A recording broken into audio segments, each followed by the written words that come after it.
Hello दोस्तों, GK उत्कर्ष IQ में आप लोगों को स्वागत है। तो बिहार पुलिस के स्पेशल प्राचीन भारत का इतिहास जो कि ज्ञान बिंदु जीएस एकेडमी द्वारा शुरू किया गया है, जो कि पटना का नंबर 1 संस्थान है। और बता दें, जो बिहार पुलिस का स्पेशल प्राचीन भारत का इतिहास है, जिसमें हम 3 वीडियो अपलोड कर चुके हैं पार्ट बाई पार्ट करके। आप लोग नहीं देखे हैं तो आप लोग उस वीडियो को जरूर देखें, ताकि यह एग्जाम के दृष्टि से बहुत महत्वपूर्ण है, जो कि यह सिर्फ बिहार पुलिस के लिए है, स्पेशल है। तो आइए शुरू करते हैं अगला अगला वीडियो।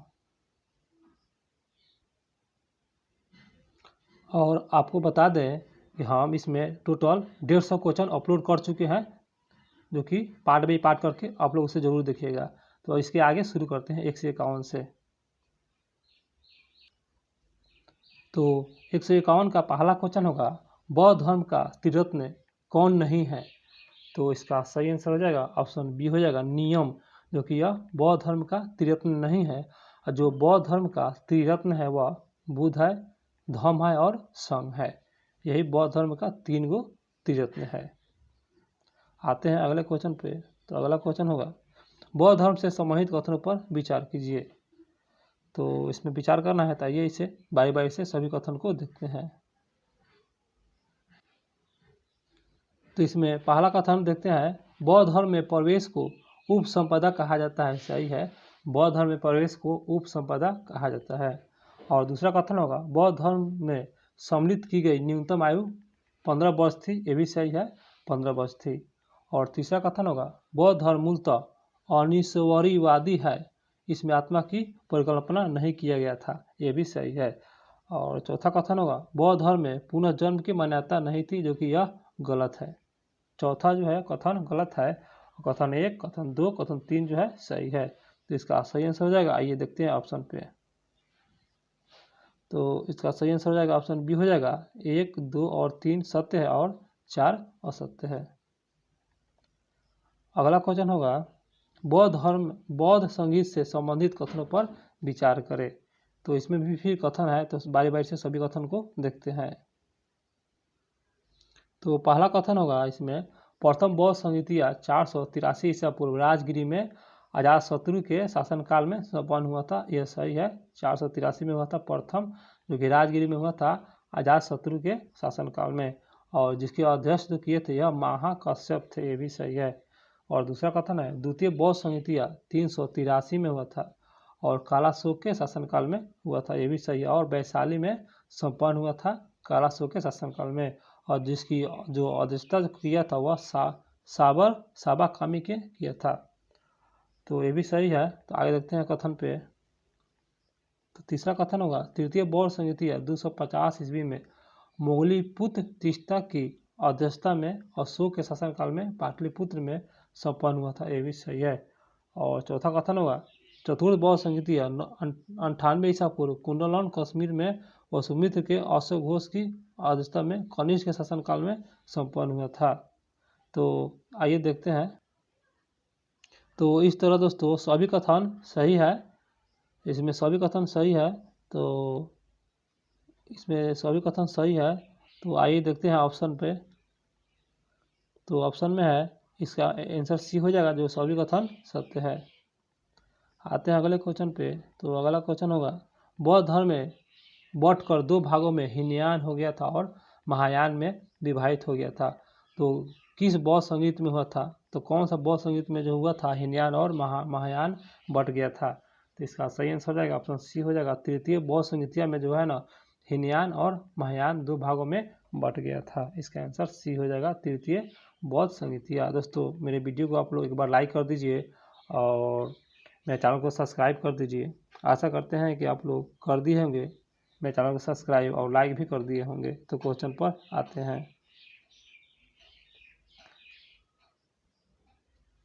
आगे क्वेश्चन होगा 155 नंबर, बोधित्व बौद्ध धर्म के विभाजित किस शाखा का आदर्श है? तो इसका सही आंसर हो जाएगा ऑप्शन 1 हो जाएगा, हीनयान का है। बोधित्व बौद्ध धर्म के विभाजित किस शाखा के अंतर्गत आता है? तो यह हीनयान शाखा के अंतर्गत आता है। आगे देखते हैं क्वेश्चन पे। तो अगला क्वेश्चन होगा, जो व्यक्ति अपनी साधना से निवारण प्राप्त करता है उसे हीनयान में क्या कहा जाता है? तो आइए ऑप्शन से देखते हैं। तो इसका सही आंसर हो जाएगा ऑप्शन एक हो जाएगा आहत। आहत कहते हैं। आते हैं अगले क्वेश्चन पे। तो अगला क्वेश्चन होगा बौद्ध बौद्ध का जन्म, ज्ञान प्राप्ति तथा निवारण मतलब मृत्यु तीनों एक ही दिन हुआ था, यह सही है। इसको बौद्ध धर्म में क्या कहा जाता है? तो इसको सम्मिलित रूप से बौद्ध धर्म में जो बुद्ध पूर्णिमा के नाम से जाना जाता है। इसका आंसर सी हो जाएगा बुद्ध पूर्णिमा। दोस्तों अभी तक मैं चैनल को सब्सक्राइब नहीं किया है तो कर लीजिएगा, नहीं तो आप लोग बाद में भूल जाते हैं। तो क्वेश्चन पर आते हैं, निम्नलिखित में से किस सिद्धांत पर बौद्ध धर्म एवं जैन धर्म समानता है? वह कौन सा सिद्धांत है? तो इसका आंसर सी हो जाएगा अनिश्वरवादी, जो कि यह सिद्धांत है जो कि बौद्ध धर्म और जैन धर्म से समानता है, अनिश्वरवादी। आगे क्वेश्चन होगा गलत सुमेल का चयन करें। तो गलत सुमेल का चयन करना है, तो आइए इसे देखते हैं। इसका आंसर डी हो जाएगा जो कि गलत है। तो गलत को नहीं देखेंगे, सही को देखेंगे। तो पहला है ऑप्शन एक में टोबो मठ, जो कि टोबो या स्मृति मठ है, इसका स्थान है टोबो में है। और बी में है नामग्याल मठ, जो कि धर्मशाला स्थान है, इसका धर्मशाला में स्थान है। सी में है थिक्सेत मठ। थिक्सेत मठ जो है यह लद्दाख में स्थित है। तो इसका गलत चुना था, तो इसका आंसर डी हो जाएगा जो कि गलत है। आगे क्वेश्चन है निम्नलिखित में से गलत सुमेल छाटिए। तो इसका सही आंसर रहेगा ऑप्शन सी हो जाएगा गलत है। और गलत को नहीं देखेंगे, सही को देखेंगे। हेमिस मठ जो कि लद्दाख में है, और सासुर मठ जो है ना यह लाहौल स्पीति में है। और उसके बाद डी में है बोधि मठ, बोधि मंडा मठ, जो कि बोध गया में स्थित है, जो कि बिहार में स्थित है। आते हैं अगले क्वेश्चन पर। तो अगला क्वेश्चन होगा मिडलिंग मठ देहरादून में स्थित है, यह सही है। जो नाम है इसका ड्रोंगलिंग कहाँ अवस्थित है? मिडलिंग मठ देहरादून में है, तो ड्रोलिंग कहाँ अवस्थित है? तो इसका सही आंसर हो जाएगा ऑप्शन बी हो जाएगा मैसूर में है, जो कि कर्नाटक में पड़ता है, यह मैसूर में स्थित है। आगे है क्वेश्चन रूम टेक मठ कहाँ स्थित है? रूम टेक, तो इसका सही आंसर हो जाएगा ऑप्शन सी हो जाएगा गंगटोक, जो कि सिक्किम में है। रूमटेक मठ गंगटोक जो है सिक्किम में अवस्थित है। आगे है ऋग्वेद में शिव के लिए कौन सा शब्द प्रयोग किया गया है? इसका सही आंसर हो जाएगा ऑप्शन डी हो जाएगा रुद्र। रुद्र जो है ना यह शिव के लिए प्रयोग किया गया है, रुद्र। आगे क्वेश्चन होगा अथर्ववेद में शिव को किस नाम से नहीं लिखा गया है? जो अथर्ववेद में शिव को किस नाम से नहीं लिखा गया है? तो इसका सही आंसर हो जाएगा ऑप्शन सी हो जाएगा, जो कि महाकाल जो है नहीं लिखा गया है। और जो लिखा गया है अथर्ववेद में वह भव, पशुपति, सौ और पशुपति, ये सब जो है अथर्ववेद में लिखा गया है शिव के लिए। आगे क्वेश्चन है लिंग पूजा का सर्वप्रथम प्रमाण कहाँ से प्राप्त हुआ था? तो इसका सही आंसर हो जाएगा ऑप्शन बी हो जाएगा मत्स्य पुराण से प्राप्त हुआ था। लिंग पूजा का यह सर्वप्रथम प्रमाण मत्स्य पुराण से प्राप्त हुआ था। आगे क्वेश्चन है रुद्र के पत्नी के रूप में पार्वती का नाम किस पुस्तक में प्राप्त है? तो इसका सही आंसर हो जाएगा ऑप्शन पर देखते हैं। तो इसका सही आंसर हो जाएगा ऑप्शन सी हो जाएगा शतपथ में ये मिलता है, शतपथ ब्राह्मण में मिलता है। आते हैं अगले क्वेश्चन पर। तो अगला क्वेश्चन होगा वामन पुराण में 100 समुदाय की संख्या 4 बताई गई है, ये बात सही है, 4 बताई गई है। तो निम्न में से कौन सा नहीं है, मतलब गलत को चुनना है। तो इसका आंसर डी हो जाएगा, जो कि गलत है यह। और जो 100 पुराणों में जो बताई गई है 4, वो इनमें से निम्न है, देख लेते हैं। पहला है कपालिक बताया गया है वामन पुराण में, और कालामुख बताया गया है, और पशुपत बताया गया, और लिंगायत बताया गया है वामन पुराण में 100 समुदाय के लिए संख्या। आते हैं अगले क्वेश्चन पर। दोस्तों अभी तक मेरे चैनल को सब्सक्राइब नहीं किया है तो कर लीजिएगा, नहीं तो बाद में आप लोग भूल जाते हैं। तो क्वेश्चन है कपालिक समुदाय के प्रमुख 100 थे, इस समुदाय का प्रमुख स्थान कौन था? तो इसका सही आंसर हो जाएगा ऑप्शन एक हो जाएगा श्रीशैल। कपालिक समुदाय के प्रमुख 100 थे, तो इस समुदाय का प्रमुख स्थान जो है ना यह श्रीशैल था। दोस्तों यह वीडियो एग्जाम की दृष्टि से बहुत महत्वपूर्ण है, जो कि बिहार पुलिस के लिए स्पेशल है, इसलिए वीडियो को फुल देखिएगा। तो क्वेश्चन होगा लिंगायत समुदाय जो कि दक्षिण भारत में प्रचलित है, इसका एक अन्य नाम बताना है। तो इसका सही आंसर हो जाएगा ऑप्शन बी हो जाएगा जंगम, इसका अन्य नाम है जंगम। आगे क्वेश्चन होगा शून्य संप्रदाय निम्नलिखित में से किस समुदाय का ग्रंथ है? शून्य संप्रदाय, इसका सही आंसर हो जाएगा ऑप्शन सी हो जाएगा लिंगायत संप्रदाय जो है यह शून्य समुदाय के लिए यह ग्रंथ इसी के अंतर्गत आता है। आगे क्वेश्चन है लिंगायत समुदाय के जिसे प्रवर्तक अल्लाह भव प्रभु थे, इसको वीर शिव समुदाय भी कहा जाता है। इसके प्रमुख शिष्य थे, तो इसका सही आंसर हो जाएगा ऑप्शन 1 हो जाएगा बासो थे। लिंगायत समुदाय के जो है प्रवर्तक अल्लाह प्रभु थे, तो इसको वीर शिव समुदाय भी कहा जाता है। तो इसका प्रमुख शिष्य थे वासो याद रखिएगा, बहुत अच्छा क्वेश्चन है। आगे आते हैं क्वेश्चन पे। तो 10वीं शताब्दी में मतेंद्र नाथ ने किस समुदाय की रचना की थी, जो कि 10वीं शताब्दी में। तो इसका सही आंसर हो जाएगा ऑप्शन सी हो जाएगा नाथ समुदाय की यह किया गया था। नाथ संप्रदाय की जो है रचना किया गया था। कब? तो 10वीं शताब्दी में किया गया था। मतेंद्र नाथ ने किया था नाथ संप्रदाय। आगे क्वेश्चन होगा एलोरा का प्रसिद्ध कैलाश मंदिर का निर्माण किसने कराया था। तो इसका सही आंसर ऑप्शन सी हो जाएगा राष्ट्रकूट शासक ने कराया था, जो कि एलोरा का प्रसिद्ध कैलाश मंदिर। अगला क्वेश्चन है तंजौर का प्रसिद्ध राजेश्वर शव मंदिर का निर्माण किसने कराया था। तो इसका सही आंसर हो जाएगा ऑप्शन 1 हो जाएगा राजा राज प्रथम ने किया था, जो कि तंजौर में स्थित है राजेश्वर मंदिर। राजा राज ने जो यह स्वर्ण मंदिर का निर्माण किया था, जो कि शैव धर्म से संबंधित है। अगला क्वेश्चन होगा किस शासकों के शासनकाल में मुद्राओं पर शिव एवं नंदी का मूर्ति का अंकन एक साथ मिला था। तो इसका सही आंसर हो जाएगा ऑप्शन 1 हो जाएगा कुषाण के शासनकाल में, जो कि मुद्राओं पर शिव और नंदी का जो मूर्ति होता है एक अंकन एक साथ प्राप्त हुआ था कुषाण के समय हुआ था शासनकाल में। आते हैं अगले क्वेश्चन पे। तो अगला क्वेश्चन है वैष्णव धर्म का प्रारंभिक जानकारी कहाँ से प्राप्त होता है। तो इसका सही आंसर हो जाएगा ऑप्शन 1 हो जाएगा उपनिषद से प्राप्त होता है। वैष्णव धर्म के प्रारंभिक जानकारी उपनिषद से प्राप्त होता है।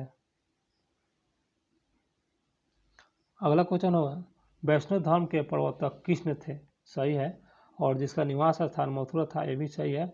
ये किस कबीले के थे, तो कबीला बताना है। तो इसका आंसर भी हो जाएगा वृषण कबीले के थे, जो कि यह वैष्णव धर्म के प्रवर्तक कृष्ण जो थे ना, यह वृषण कबीले के थे। बहुत अच्छा क्वेश्चन है और इसे याद रखिएगा आप लोग। आते हैं अगला क्वेश्चन पर। श्री कृष्ण का सर्वप्रथम उल्लेख उपनिषद से प्राप्त होता है, तो यह इसका ऑप्शन बी हो जाएगा कौन सा उपनिषद। तो छंदो उपनिषद से प्राप्त होता है। श्री कृष्ण का उल्लेख छंदो उपनिषद से प्राप्त होता है। आगे क्वेश्चन होगा विष्णु के 10 अवतारों का वर्णन किस पुराण में से प्राप्त होता है। तो इसका सही आंसर हो जाएगा ऑप्शन सी हो जाएगा मत्स्य पुराण से मिलता है। विष्णु के 10 अवतारों का जो वर्णन है ना, यह मत्स्य पुराण से प्राप्त होता है। आगे क्वेश्चन है भगवान शिव के सुदर्शन चक्र में कितने तिलिया है। तो तिलियों की संख्या जो है ना बी है 6 तिलिया है। भगवान विष्णु के सुदर्शन चक्र में 6 तिलिया है। आते हैं अगले क्वेश्चन पर। तो अगला क्वेश्चन है गलत फीमेल का चयन करें।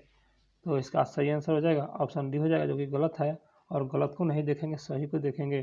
तो ऑप्शन 1 में है वैष्णव समुदाय, जो कि यह विशिष्ट द्वैत यानी रामानुजाचार्य इसका मत है और आचार्य है। तो विशिष्ट द्वैत जो कि रामानुजाचार्य है।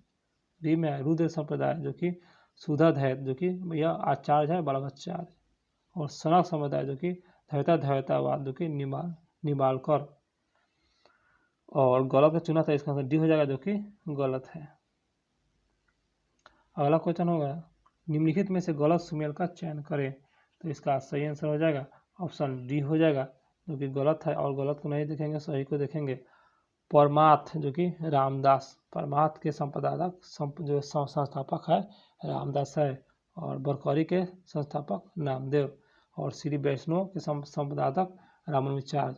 और गलत कथन का चुना था, इसका आंसर डी हो जाएगा, जो कि गलत है।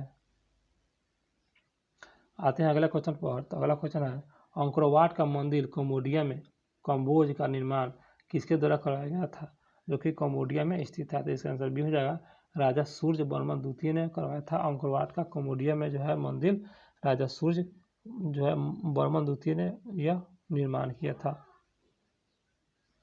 अगला क्वेश्चन होगा इस्लाम धर्म के सामूहिक कथनों पर विचार करें। तो इसे आइए हम विचार करते हैं, बारी बारी से देखते हैं कौन कौन से कथन सही है। तो पहला कथन देखते हैं इस्लाम धर्म के संस्थापक हजरत मोहम्मद साहब, सही है। और दूसरा कथन है हजरत मोहम्मद साहब का जन्म 570 ईस्वी में मक्का के प्रमुख कबीले कुरैश में हुआ था, ये भी सही है। और तीसरा कथन है पिता अब्दुल माता अमीना की मृत्यु के पश्चात परवरिश चाचा अबू तालिब ने किया था, ये भी सही है।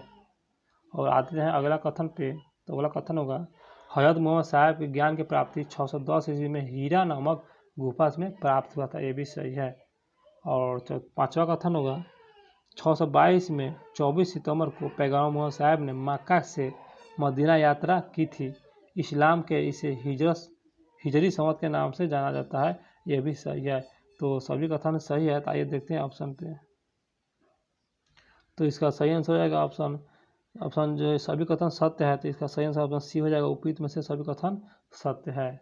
तो आते हैं अगले क्वेश्चन पर। दोस्तों अभी तक मेरे चैनल को सब्सक्राइब नहीं किए हैं तो कर लीजिएगा।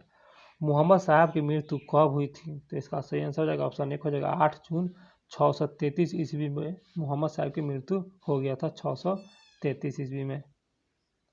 और अगला क्वेश्चन होगा, पैगम्बर मोहम्मद साहब की जीवन चरित्र किसने लिखा था? इनका जीवन चरित्र। तो इसका सही आंसर हो जाएगा ऑप्शन बी हो जाएगा, इब्न इसाक ने पैगम्बर मोहम्मद साहब का जीवन चरित्र लिखा था, इब्न इसाक ने। आते हैं अगले क्वेश्चन पर। तो अगला क्वेश्चन होगा, भारत में अरबों के जरिए इस्लाम का आगमन किस वर्ष हुआ था? अरबों के जरिए भारत में। इसका सही आंसर हो जाएगा ऑप्शन एक हो जाएगा 712 ईस्वी में हुआ था। अरबों के जरिए इस्लाम का आगमन 712 ईस्वी में हुआ था। आते हैं अगले क्वेश्चन पर। तो भारत में मक्का पश्चिम की तरफ पड़ता है। यह सही है। यह दिशा क्या कहलाता है? तो यह जो दिशा है ना, यह किबला कहलाता है। इसका आंसर सी हो जाएगा, किबला के नाम से जाना जाता है। यह दिशा जो कि पश्चिम की तरफ पड़ता है, किबला के नाम से जाना जाता है। आगे क्वेश्चन है, पैगम्बर मोहम्मद साहब पश्चात उनके उत्तराधिकारी खलीफा कहलाए। खलीफा पद समाप्ति मुस्तफा कमाल पाशा ने किस वर्ष किया था? तो यह समाप्त जो किया था, इसका सही आंसर हो जाएगा ऑप्शन बी हो जाएगा 1924 में किया था। मुस्तफा कमाल पाशा ने खलीफा पद को समाप्ति 1924। और आगे आते हैं क्वेश्चन पे। तो अगला क्वेश्चन है, ईसाई धर्म के संस्थापक ईसा मसीह। बहुत अच्छा। तो जीवनी समाहित कथनों पर विचार करें। तो आइए देखते हैं बारी बारी से सभी कथन को। तो पहला कथन है, ईसा मसीह का जन्म जेरूशलेम के निकट बैथलेहम नामक स्थान पर हुआ था। सही है। और इनके माता का नाम मेरी और पिता का नाम जोसेफ था। ये सही है। मेरी और जोसेफ माता पिता का नाम था। और उनका जन्म जेरूशलेम में स्थित बैथलेहम नामक स्थान पर हुआ था। यह सही है। और आते हैं दूसरा कथन पर। तो ईसा मसीह के जन्म दिवस पर क्रिसमस के रूप में मनाया जाता है। ये भी सही है। और बहुत अच्छा क्वेश्चन है। और देखते हैं अगला कथन पर। ईसा मसीह के दो शिष्य पीटर और एंड्रूज ये थे। और चौथा कथन है, ईसा मसीह 33 ईस्वी में सूली पर चढ़ाया गया था। सही है। और जो रोमन गवर्नर पोर्टियंस ने यह चढ़ाया था, रोमन गवर्नर पोर्टियंस चढ़ाया 33 ईसा पूर्व में सूली पर रोमन गवर्नर पोर्टियंस ने किया था। और पांचवा कथन होगा, ईसाई धर्म का पवित्र ग्रंथ बाइबिल था। सही है। एवं पवित्र चिन्ह था क्रॉस था। तो इस तरह सभी कथन को देखते हुए सही है। तो आइए ऑप्शन पर देखते हैं। तो ऑप्शन सी हो जाएगा, उपयुक्त में सभी कथन सत्य है। तो आते हैं अगला क्वेश्चन पे। तो अगला क्वेश्चन होगा, मुगल साम्राज्य से संबंधित कथनों पर विचार करें। तो इसका सही आंसर हो जाएगा ऑप्शन, पहले कथन पढ़ते हैं बारी बारी से, उसके बाद ऑप्शन पर आएंगे। तो पहला कथन पढ़ते हैं, सबसे प्राचीन वंश के संस्थापक जरासंध का पिता बृहद्रथ था। सही है। मुगल साम्राज्य के संबंध में है। सबसे प्राचीन वंश के संस्थापक जरासंध का पिता बृहद्रथ था। यह भी सही है। दूसरा कथन है, बृहद्रथ के समय मगध की राजधानी गिरिब्रिज राजगिरी था। यह भी सही है। और तीसरा कथन है, हर्यक वंश के संस्थापक बिम्बिसार मगध गद्दी पर 544 में बैठा था। बिम्बिसार जो था ना 544 में बैठा था, जो कि हर्यक वंश के संस्थापक था बिम्बिसार। ये भी कथन सही है। आते हैं अगले कथन पर। तो अगला कथन देखते हुए, यह बिम्बिसार प्रथम भारतीय राजा था जो कि जिसे भारत में लोकतंत्र को बढ़ावा दिया था, जो कि गलत है। यह बढ़ावा नहीं दिया था। तो इस तरह आते हैं ऑप्शन पर और देखते हैं कौन सही है। तो इसका आंसर बी हो जाएगा। 1, 2, 3 सही है और 4 असत्य है। इसका आंसर बी हो जाएगा। अगला क्वेश्चन पर आते हैं। तो अगला क्वेश्चन है, हर्यक वंश के संस्थापक बिम्बिसार से संबंधित कथनों पर विचार करें। तो आइए इसे बारी बारी से देखते हैं। तो इसमें पहला कथन है, बिम्बिसार ने बृहद्रथ को हराकर अंगराज को अपने राज्य में सम्मिलित कर दिया था। यह सही है। जो कि बिम्बिसार ने बृहद्रथ को हरा दिया था और अंगराज को अपने राज्य में सम्मिलित कर लिया था। और दूसरा कथन है, महाबुद्ध की सेवा हेतु बिम्बिसार ने बिम्बिसार ने राजवैद्य जीवा को भेजा था, ये भी सही है। और आते हैं अगला और कथन पर, जो कि 2 कथन और है। बिम्बिसार ने राजगिरी यानी गिरी ब्रिज का निर्माण उसको अपनी राजधानी बनाया था, दम सही है, बनाया था। और चौथा है, बिम्बिसार ने मगध पर कुल 53 वर्ष तक शासन किया था, तो यह गलत है, 53 वर्ष तक शासन नहीं किया था। तो आइए देखते हैं ऑप्शन में। तो ऑप्शन में है, इसका सही आंसर हो जाएगा डी हो जाएगा, जो कि 1, 2, 3 और 4 असत्य है।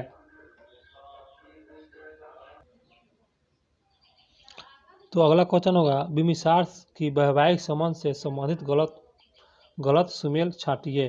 तो इसका सही आंसर हो जाएगा ऑप्शन डी हो जाएगा, जो कि गलत है। तो गलत को नहीं देखेंगे, सही को देखेंगे। प्रसेनजीत की बहन जो कि महाकोसला था, सही है। और वैशाली के चेटक की पुत्री चेलाना था, ये भी सही है। और भाद्रा देश की राजकुमारी जो कि क्षेमा थी, भाद्रा देश की राजकुमारी क्षेमा थी।